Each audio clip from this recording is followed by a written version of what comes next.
Let's make another beautiful tote bag in a different design today. For that, I'm taking two pieces of this beautiful printed green fabric. These measure 8 inches by 14.5 inches. So two of these, and I'm going to join them with another beautiful bright green color. This measures 14.5 inches by 14 inches. So this is for the outer side. So after joining the three pieces, this is what my fabric looks like. Now this measures 28.5 inches by 14.5 inches. So 14.5 into 28.5, this is my outer fabric. And I have a similar sized piece for the lining or the inner fabric. Then I am taking two pieces of the contrasting fabrics. These are for making the handles, and these measure 2.5 inch by 16 inches. So two of these for the handles. Then I am taking one more piece for making the flap. This is going to be the button flap, and this measured 8.5 inch by 3.5 inch, and I have rounded off the corners. So this is going to be the flap of my tote bag.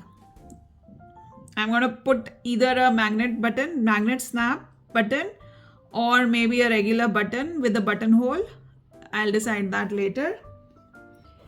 And then I'm also taking one more piece of fabric. This is going to be my window pocket on the outside of the bag. And this measures 10.5 inch by 12.5 inch. So these are the pieces that I'm taking. To make the handles, I'll take one of the longer handle piece. I'll fold it into half on the wrong side. Make a crease with my finger pressing it. Open this fold. Bring the longer edges to the center crease that I just made, and then fold the two back to the center again and give a stitch closing this handle. I'm also giving a stitch on the closed side so that my handle looks symmetrical and tidy.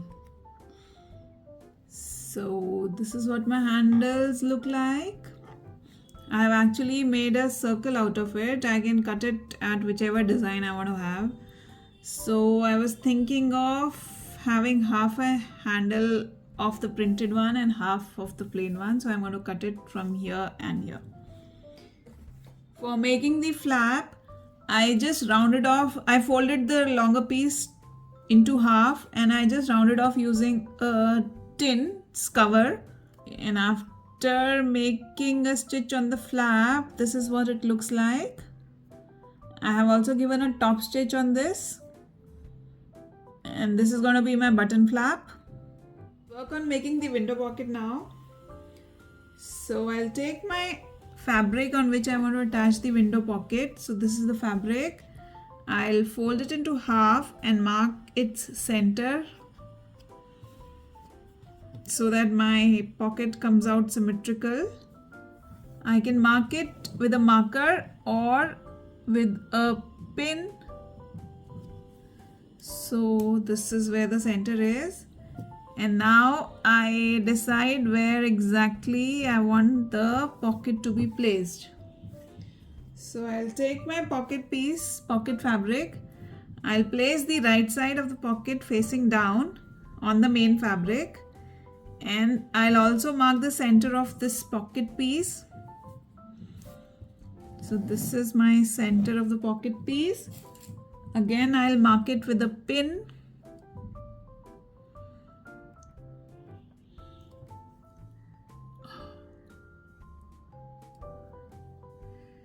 I'll open the fold, and I have to basically align the pins together now. So this is where my pocket is going to be centered.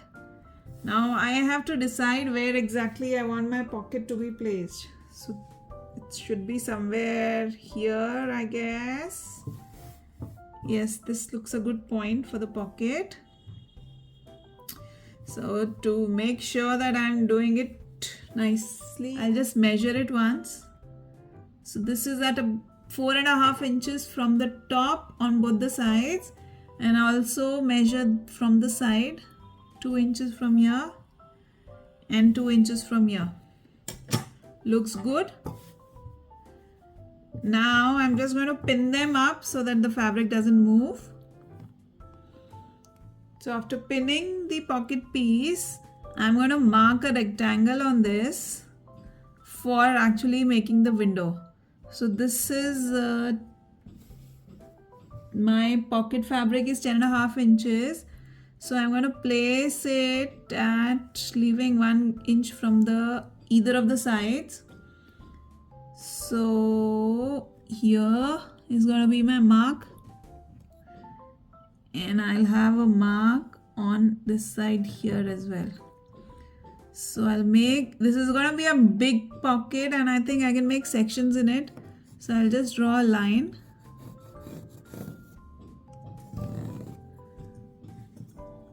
And from the top it measures about 1.5 inch. I have made a rectangle 1.5 inch from the top, and 1 inch on either of the sides. I've left this much space. I'm going to stitch over this rectangle and then I'll show you the next process. So this is what the rectangle looks like. I hope now after stitching it is visible. I'm going to remove the pins, and then I have to make a cut here in this. So for cutting it over, I have to cut it into a V shape from the corners. I hope this mark is visible. So I have to cut it in a V shape here and a straight line here. So this is going to be a window through this. And I have to cut both the fabrics, the main fabric and the window pocket fabric. So I'll just fold it into half fans. Give a small cut first through the center and cut it till the end. On reaching this mark, I'm going to cut it into a V shape. I'll cut it as close to the stitch as possible, but making sure that I do not cut over the stitch. Like this. I hope it is visible. Something like this. So a V shape like this. I'm going to show you on the other side as well.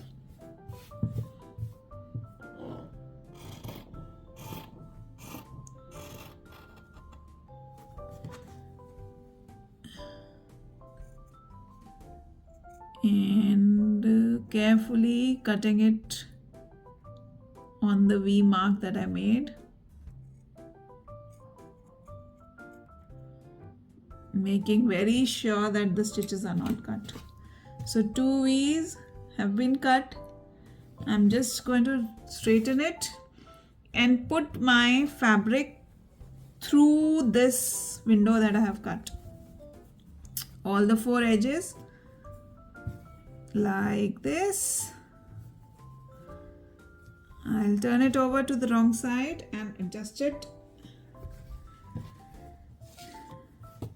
So this is what it is.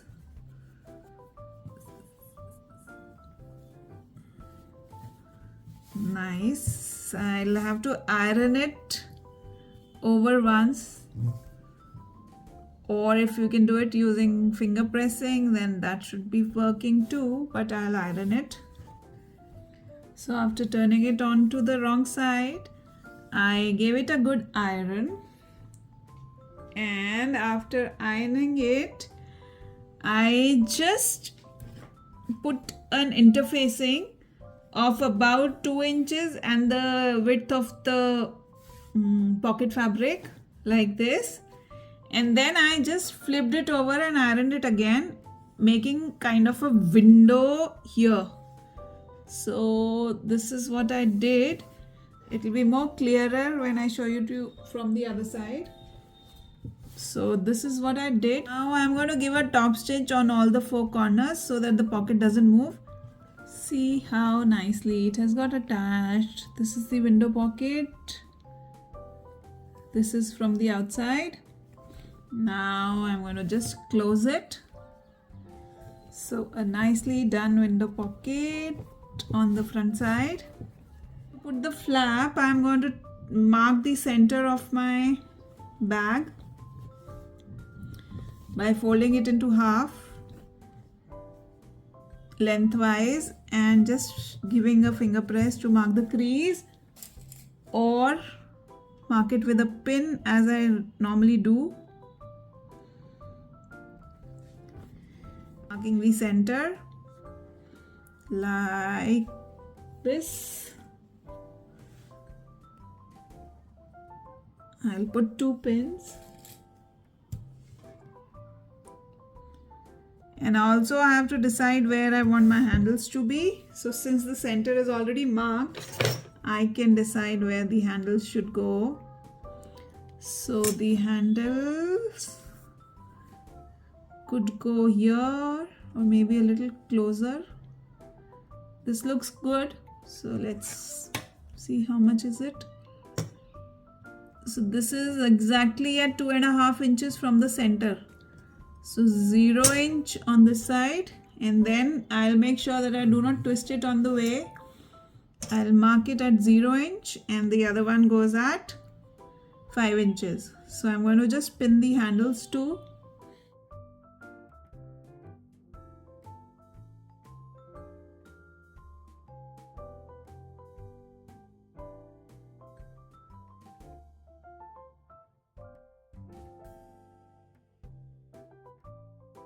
And keeping this as the reference, I'm going to mark the handles on the other side as well. So I'll just flip it over. Since the center is already marked, I can just put the handles 5 inches apart like this to make sure that they are matching.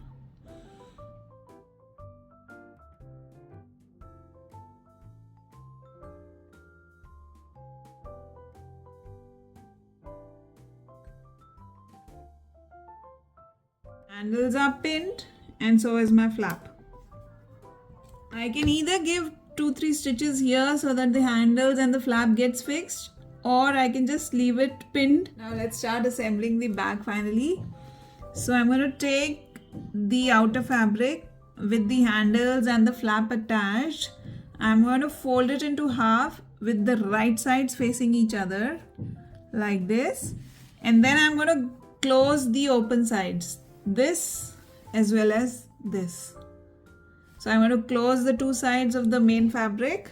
So I'll close the sides, leaving only the top of both the lining and the main fabric open. After stitching these sides, a simple tote without boxed corners is going to be ready, but I want to box my corners. So for that, I'll go to the bottom of the bag, mark a crease by finger pressing, and then just pick the bag up in such a way so that my crease, the center crease at the bottom, and my side seam match with each other. And then I'm going to give a sleeping stitch. Now I want my box corner to be at about 1.5 inch. So I'll draw a line or mark it with a pin at 1.5 inches, and I'll make a sleeping stitch like this. I'm going to do the same on the other corner as well as the corners of the lining. So all the 4 corners would be boxed. So after giving a sleeping stitch, I'm just going to cut the extra bulk on all the 4 corners. I've also done the corners of the lining. So I'll let the lining be as it is while I'll turn over the main side of this bag to the right side facing out. like this, and I'll just check if my boxes have come out nice. Yes, they look lovely.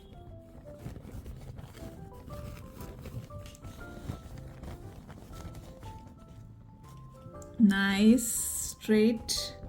So this gives a depth to my bag. And now I'm just left with giving the final stitch and closing the bag.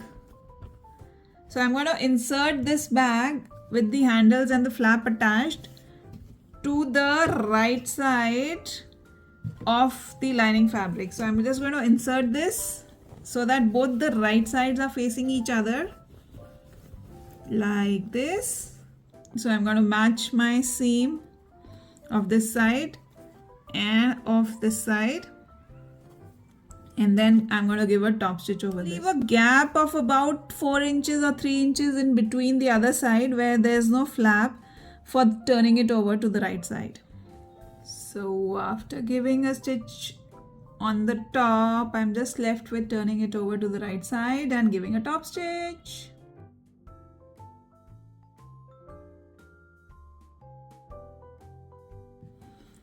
Nice. I'll insert the lining into the bag and just get the feel of how the bag looks, and then give a closing top stitch. Nice. A bag with the window pocket is decent enough, and so is the lining genuinely placed. So once I put the button, this is going to flap over like this as a closure. After giving a top closing stitch, this is what my bag looks like. Nice boxed corners, nicely attached handles, and the flap. This is, if I may say, a double-sided bag actually. I can have this as the front side, as well as if I get bored, I can turn it over to the other side, and this becomes my other side of the bag. Now this becomes the outside and this one becomes the inside. Wow! Even this one looks lovely. Now I have to only decide what kind of button would I put on my flap.